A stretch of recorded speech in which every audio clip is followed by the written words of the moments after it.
سامعین گرامی قدر، اس مظہر ذات خدا کے سلسلے میں ہم یہاں تک پہنچے تھے کہ ہمارا اپنا دعویٰ ہے کہ مسیح مظہر ذات خدا ہے۔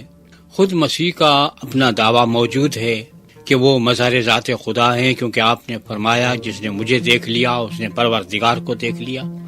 آپ کے افعال حمیدہ اس بات کی تصدیق کرتے ہیں۔ پھر یہ ہے کہ پروردگار کی طرف سے خود اس کی تائید ہوئی۔ لیکن ایک سوال ہے جو عقل کی طرف سے ایک اعتراض اٹھایا جا سکتا ہے، اور وہ یہ ہے کہ پروردگار کی ذات تو عرش پر ہے، جناب مسیح اس دنیا میں فرش پر تھے، تو کیا یہ ممکن ہے کہ جس کا اظہار کیا جائے وہ عرش پر ہو یا آسمانوں میں ہو، اور جو اظہار کرنے والی ذات ہو وہ فرش پر ہو، زمین پر ہو؟ تو یہ کیسے اظہار ہو سکتا ہے؟ کیا ایسا نہیں چاہیے کہ جہاں پہ مظہر موجود ہو وہیں پہ مظہر بھی موجود ہو؟ اور اگر یہ اتنا فاصلہ ہو تو ان کے درمیان کیا تعلق ہونا چاہیے؟ یہ وہ ایک منطقی اعتراض ہے جس کا ہمیں جواب دینا ضروری ہے۔ ہم عقل اور نقل دونوں کو ساتھ لے کے چل رہے ہیں۔ یہ علماء منطق کی اصطلاحات ہیں۔ نقل سے مراد وہ نقل مارنا نہیں ہے، بلکہ وہ چیزیں جو پروردگار کی طرف سے ہمارے پاس آئیں اور پھر تمام لوگ ان کو ایک دوسرے سے بیان کرتے چلے آئے اور ہم تک پہنچ گئی۔ اگر آپ یہ سیریز سن رہے ہیں تو آپ کو یاد ہوگا کہ ہم نے یہ کہا تھا کہ آپ یہاں زمین پر بیٹھے ہوئے ایک آئینے کے ذریعے سے سورج کے عکس کو منعکس کر سکتے ہیں۔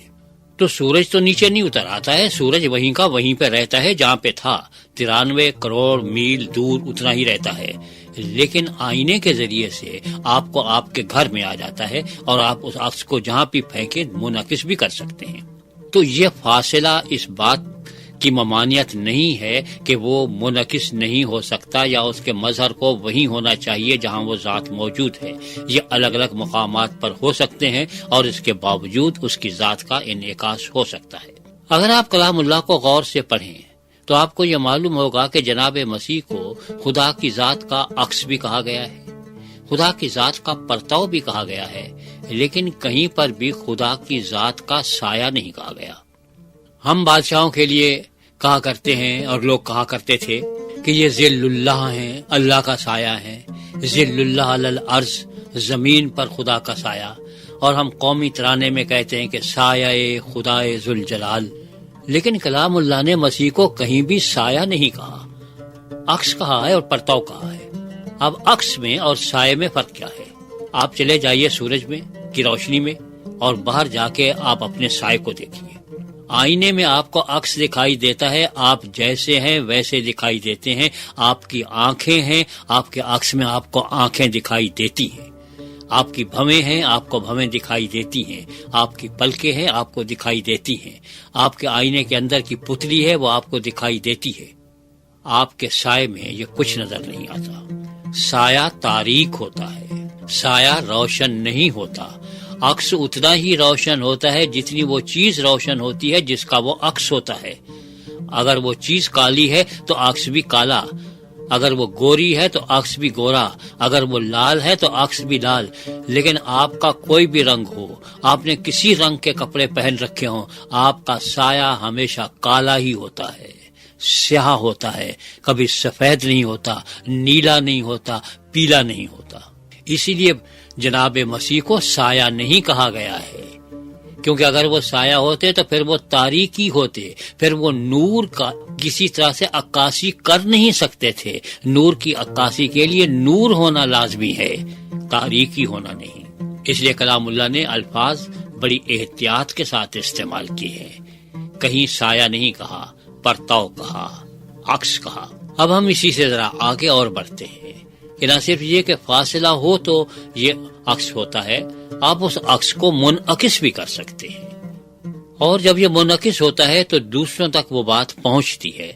لیکن یہ اسی وقت تک ہے جب تک کہ آئینہ آپ کے پاس موجود ہے۔ اگر آئینہ نہ ہو تو آپ اس سورج کو منعکس نہیں کر سکتے۔ اب آئینہ محتاج نہیں ہے بلکہ سورج محتاج ہو جاتا ہے آئینے کا۔ مشکل یہ ہے، اور سورج تو معلوم نہیں کب سے ہے، اربوں برس سے ہے اس دنیا میں، جب آئینے ایجاد بھی نہیں ہوئے تھے۔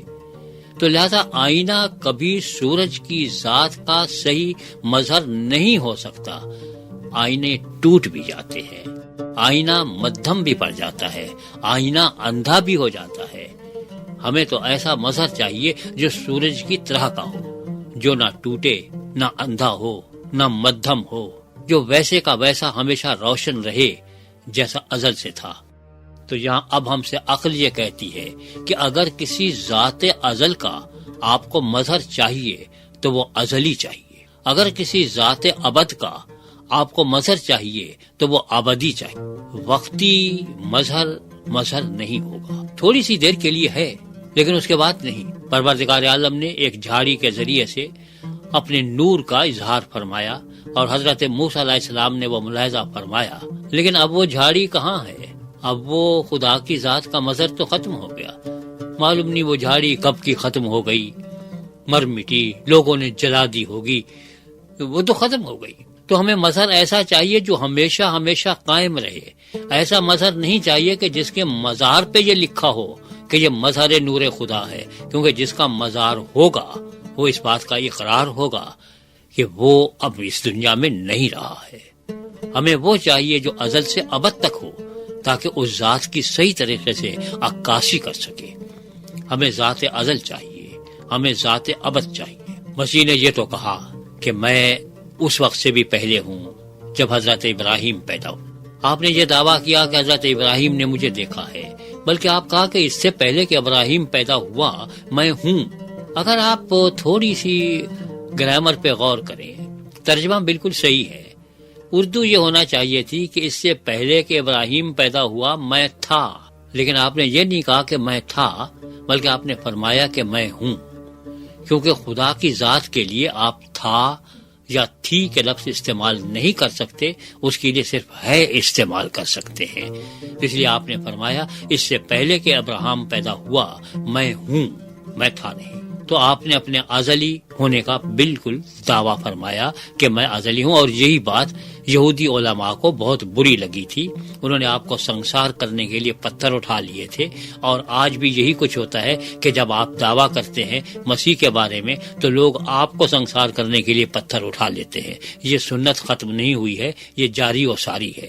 آپ نے ازلی ہونے کا تو دعویٰ کر دیا، لیکن یہ کافی نہیں ہے، ابدی بھی ہونا چاہیے، کیونکہ خدا کی ذات ازلی بھی ہے اور ابدی بھی ہے.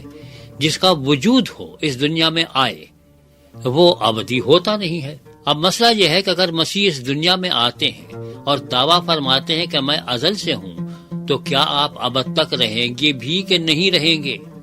اگر آپ ابد تک نہیں رہتے تو پھر آپ اس ذات صمد کے مظہر نہیں ہو سکتے.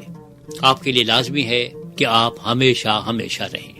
آپ کو اس حقیقت کا انکشاف کلام اللہ کی آخری کتاب مکاشفہ یا کشف الاسرار میں ہوتا ہے کہ آپ ابد تک رہیں گے.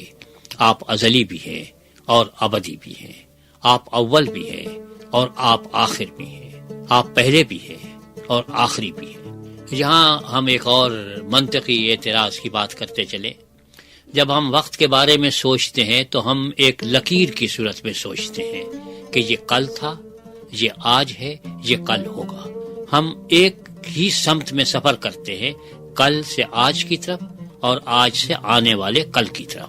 ہمارا سفر کبھی الٹا نہیں ہوتا کہ یہ بیک ٹو فیوچر کبھی نہیں ہوتا کہ مستقبل سے حال کی طرف اور حال سے ماضی کی طرف. کیونکہ ہم لکیر کے فقیر ہیں، اس لیے ہم اس لکیر پر چلنے کے قائل ہیں. ہمارے نزدیک اول آخر ہو نہیں سکتا، کیونکہ اول زمانہ ماضی میں ہے اور آخر زمانہ مستقبل میں ہے. لیکن اگر آپ لکیر کی بجائے ایک دائرے کا تصور کریں تو دائرے کا ہر نقطہ اس کا آغاز بھی ہے اور اس کا انجام بھی ہے. دائرے کا ہر نقطہ اول بھی ہے اور آخر بھی ہے. جب آپ خدا کی ذات کے بارے میں سوچتے ہیں تو لکیر کی صورت میں نہیں سوچنا ہے، دائرے کی صورت میں سوچنا ہے. اور دائرے کی صورت میں اول آخری ہوا کرتا ہے اور آخر اول ہی ہوا کرتا ہے. اور اگر آپ نے اول ہونے کا دعویٰ فرمایا اور یہ تصدیق بھی موجود ہے کہ ازل ہی سے وہ ذات، اس کا نور موجود ہے، تو پھر ابد تک رہے گی. لہذا یہ اعتراض جو منطقی اعتراض سمجھا جاتا تھا قطعاً غیر منطقی ثابت ہوا۔ معلوم یہ ہوا کہ ہمارا مفروضہ غلط تھا، ہم ماضی، حال اور مستقبل کی حدود میں سوچ رہے ہیں۔ خدا کی ذات زمان و مکان کی قیود سے بالا تر ہے، اسے دائرے کی صورت میں سوچئے تو بات سمجھ میں آ جائے گی کہ وہی اول، وہی آخر، اور اس کے علاوہ اور کوئی ہے نہیں۔ ہماری دعا ہے کہ پروردگار عالم ہمیں مسیح کی شان کو پہچاننے کی توفیق عطا فرمائے، آمین۔